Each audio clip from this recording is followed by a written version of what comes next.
এইদিকে একটাই মেয়ে। এখন বাবা বড় সমস্যায় পড়ে গেছে। বাবা কি করবে? বাবার আর কিছুই ভালো লাগছে না। এদিকে মাকেও ঠিকঠাক মতন রাখতে পারল না, অনেক চেষ্টার পরেও। তারপরে একে তো মেয়ে আছে উপযুক্ত, কি করবে না করবে বুঝে উঠতে পারছে না। তো বাবার যেহেতু সেরকম কোনো আইডিয়া নেই যে বাচ্চা কাচ্চা দমন করে সান্দাতে হয়, সেটা বাবা জানত না, কারণ সবটা মা দেখত। আর এখন মা নেই, বাবার ঘাড়েই পড়ে গেল আর কি মেয়ের দায়িত্ব। মেয়ে বাইরে আর কি পড়াশোনা করত, মানে স্কুল কলেজ পড়াশোনা করে তারপরে সে বাইরে আরও পড়াশোনার জন্য গেছে। তো তার কলেজ ছিল দার্জিলিংয়ে। মার এরকম ঘটনা শুনে মেয়ে সাময়িক কিছু মাসের জন্য আসছিল। তো যেহেতু দার্জিলিংয়ের পড়াশোনা কমপ্লিট হয়নি, তার জন্যে মেয়েকে আবার চলে যেতে হবে। বাবা খুবই ভেঙে পড়ছে। মা নেই, তাই বাবা এখন কি করে চলবে?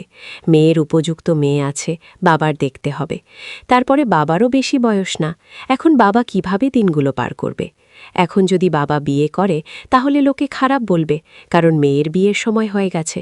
তার মধ্যে যদি এখন বাবা বিয়ে করে, তখন লোকে বলবে, ওই দেখো বাবার কত আনন্দ, উপযুক্ত মেয়ে রেখে বাবা এখন বিয়ে করছে। তবুও মেয়ে তাকে প্রস্তাব দেয় যে, বাবা আমি তো দার্জিলিং চলে যাব, তারপরে ওখান থেকে চাকরি বাকরি করে আমি আমার লাইফ সেটেল করে নিব। কিন্তু তোমাকে কে দেখবে? তোমার কি হবে? তোমার তো এখনও সেরকম বয়স হয়নি, তুমি একা থাকতে পারবে? খাওয়া পড়াটাই কি জীবনের সব? খাওয়া পড়াটা জীবনের সব না। বাবা একটু দীর্ঘনাশ নিঃশ্বাস ফেলে বলল, কি আর করা যাবে? তোর মা আমাকে একা করে দিয়ে চলে গেছে, এখন এইভাবেই থাকতে হবে। মেয়ে বলল, বাবা তোমাকে একটা বিয়ে দিই। বাবা বলল, না, বিয়ে আমি এখন আর করব না। তোকে একটা উপযুক্ত পাত্রের হাতে তুলে দিলেই আমার শান্তি। তোর আর দার্জিলিংয়ে কত বছর, আর কি কলেজ আছে? তখন মেয়ে বলল, আর বেশি দিন নেই, বছরখানেক আছে। বাবা বলল, তাহলে তুই বাড়িতে চলে আয়। এখান থেকেই তুই না হয় মাসে একবার হোক 2 মাসে একবার হোক যাতায়াত কর। আমি একা আর থাকতে পারছি না। মেয়ে একটু চুপ থেকে বলল, তা তো অবশ্যই আসব, কিন্তু আমি তোমাকে না হয় কিছু বছরের জন্য সামনে নিব, কিন্তু পরে তো তুমি একাই থাকবে। বাবা বলল, পরেরটা পরে দেখা যাবে, এখন তুই এসে সংসারের হালটা তো আগে ধর। আমি এই অবস্থায় একদমই থাকতে পারছি না, বুঝতেই পারছিস আমার মনের অবস্থাটা। মেয়ে তখন বাবাকে সান্ত্বনা দিয়ে বলল, হ্যাঁ বুঝতে পারছি, তার জন্যেই তো তোমাকে বললাম একটা বিয়ে করতে, কিন্তু তুমি তো বিয়েতে রাজিই হচ্ছ না। বাবা বলল, আরে বিয়েই কি সব? বিয়ে করে দেখলাম তো, কি হলো? সে তো থাকলই না আমার কাছে। আমি এইভাবেই চলে যেতে পারবো, এরপরে তো বয়সই হয়ে যাবে। তুই কয়েকটা বছর আমার সাথ দে, তাহলেই আমি কাটিয়ে নিতে পারব। তখন মেয়ে বলল, ঠিক আছে, তুমি যখন বিয়ে করতে চাচ্ছ না, তাহলে আমি কয়েকটা বছর তোমার সাথ দিব, তারপরে আমি আমার সেটেল করে নিতে হবে।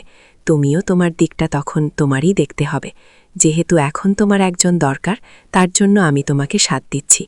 বাবা বলল, হ্যাঁ ওটাই ভালো হবে, তুই কিছু বছর থাক, কিছু বছর তোকে এখন বিয়ে দিব না আমি, তারপরে আস্তে সুস্তে তোকে একটা ভালো পাত্রের হাতে দিতে পারলে আমি নিশ্চিন্ত। বুঝিস তো, সদ্য সদ্য তোর মার এরকম হলো, এখন যদি তোকেও বিয়ে দিই তাহলে তো আমি একাই হয়ে যাব, তার মধ্যে আমারও তো তেমন কিছু বয়স হয়নি, তাই না? মেয়ে বলল, হ্যাঁ ওটা নিয়েই তো চিন্তা। তোমার যদি বয়স হতো তাহলে একটা ব্যাপার ছিল, মার তোমাকে একা করে দিয়ে চলে গেল, কি বলবো এখন? ঠিক আছে বাবা, তুমি যেটা বলবে আমি সেটাই করব, তোমাকে আমি এখন আর একা থাকতে দিব না। এই বলে বাবা আর মেয়ে দুজন দুজনকে সান্ত্বনা দিল, আর দুজনের মধ্যে সম্পর্কটা গাঢ় হতে লাগল। তা করে মেয়ের চলে যাওয়ার কথা দার্জিলিংয়ে। তো মেয়ে যখন রেডি টেডি হয়ে চলে গেল, 1 মাস গেল, 2 মাস গেল, দিব্যি বাবা মেয়ের ভালোই সম্পর্ক চলছিল। ভালোই বাবা ও মেয়ে বেশ ভালোই আনন্দমস্তিতে চলছিল, ফোনে কথাবার্তা হতো। এখন বাবার আর ভালো লাগছে না। বাবা বলছে একদিন হঠাৎ করে মেয়েকে কান্নাকাটি করছে ফোনে। তখন মেয়ে বলল, বাবা তুমি কেন কান্না করছো? মেয়ে বলল, বাবা তুমি কেন কান্না করছো? বাবা বলল, আমার আর ভালো লাগছে না একা একা, বাড়িতে একদম খা করছে, চটুর কেমন যেন লাগছে, তুই এক কাজ কর চলে আয়। মেয়ে ওই শুনে ছটফট করতে লাগলো আসার জন্য। মেয়ে বলল, আমি কি একবারের জন্যই চলে আসব? বাবা বলল, হ্যাঁ তুই একবারের জন্যই চলে আয়, আমার কিছুতেই মন বসছে না, সন্ধ্যার পর থেকে কেমন যেন লাগে, এত বড় বাড়ি, তার মধ্যে কেউ নেই, তুইও বাইরে পড়ে আছিস। মেয়ে বলল, বাবা আমার সাথে তো তোমার রোজই ফোনে ভিডিও কলে কথা হচ্ছে, তাহলে কিসের একা তুমি বলছো? আরে ফোনে আর ভিডিও কলে কথা হলে কি এক হয় বল? তুই সামনাসামনি থাকলে তাও একটু মনের কষ্টটা বুঝতে পারতি। তুই তো সবই বুঝিস, তুই তো এখন বড় হয়েছিস। হ্যাঁ বাবা, আমি সবই বুঝি তোমার মনের কষ্ট, কিন্তু কি করব বল, আমারও তো কলেজটা কমপ্লিট হবে। বাবা বলল, ওসব আমি জানি না, তুই এখান থেকেই কলেজ করবি। মাসে একবার না গেলেও 2 মাসে একবার যাবি, আমি তোকে নিয়ে যাব, তুই চলে আয়। অমনি মেয়ে আর বাবার কথা ফেলতে পারল না। মেয়ে বলল, ঠিক আছে, আমি তাহলে রওনা দিয়ে দিই, কারণ তোমাকে একা রাখা আমারও ভালো লাগছে না। তার মধ্যে তুমি এইভাবে কান্নাকাটি করছো, এটা দেখে আমারও মনটা যেন কেমন লাগছে। তুমি চিন্তা করো না, আমি আসলে দুজনে মিলে সুন্দরভাবেই আমরা থাকতে পারব। হ্যাঁ হ্যাঁ মা, ওটাই ভালো হবে। তোর মা নেই, এখন আর আমার ভালো লাগছে না। এতদিন তো তোকে বলিনি, এতদিন তো তোর মা ছিল, এখন তোর মা আমাকে ছেড়ে চলে গেছে। তুই আমার বুঝতেই পারছিস ব্যাপারটা, তোকে আর কি বলবো। হ্যাঁ বাবা, তোমারও তো ক্লিয়ার করে বলতে হবে না, আমি বুঝতে পারছি। ঠিক আছে, আমি কালকের মধ্যেই রওনা দিচ্ছি। বাবা বলল, হ্যাঁ রে মা, তোকে কি নিতে আসতে হবে? না না, নিতে আসতে হবে না।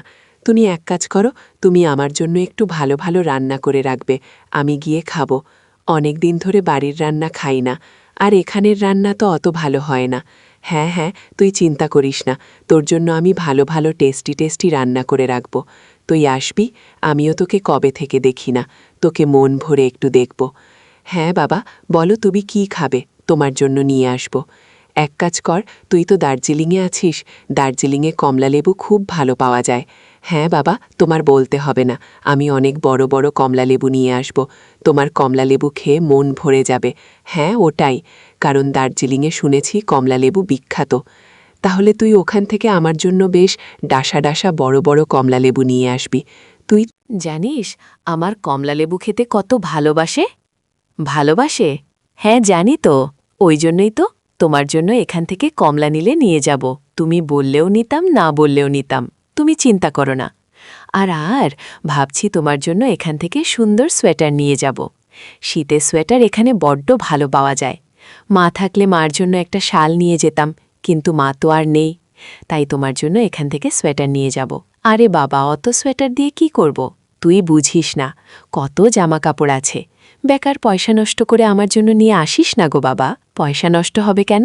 তোমার জন্য সোয়েটার আনবো, এটা আমার খুশির কথা। আমি যে এখানে পড়াশোনার সাথে সাথে ছোটখাটো একটা চাকরি করি, সেই চাকরির টাকা দিয়ে জমিয়ে জমিয়ে আমি তোমার জন্য অনেক কিছু কিনেছি। কিন্তু সেটা যদি তুমি না নাও, আমার বরঞ্চ তো মনটা খারাপ হয়ে যাবে। তুমি কেন নিবে না? আমি আজকে তোমার যদি ছেলে হতাম, তাহলে কি তুমি নিতে না? এই শুনে বাবার আবেগ ধরে রাখতে পারল না। বলল, ঠিক আছে, তুই যেটা ভালোবাসিস সেটাই করিস। দেখিস বেশি দামি জিনিস নিয়ে আসিস না। তুই আমার জন্য কমলাবাবু নিয়ে আসিস, ওটাতেই আমি খুশি। আবার এই জামাকাপড় এনে কি করবি? আমি কোথায় বা যাই জানিস তো? না মা, না বাবা, আমি তো আর দার্জিলিংয়ে গিয়ে থাকব না, আমি তো একবারই চলে আসছি। এরপরে হয়তো পড়াশোনার জন্য মাসে একবার, বছর 2 মাসে একবার যাব, তো তার জন্য এইবারই লাস্ট কেনাকাটা করব। আমি যেগুলো নিয়ে যাব তুমি সেগুলো পরবে, আর কমলালেবু তো স্পেশালি তোমার জন্য নিয়েই যাব। তুমি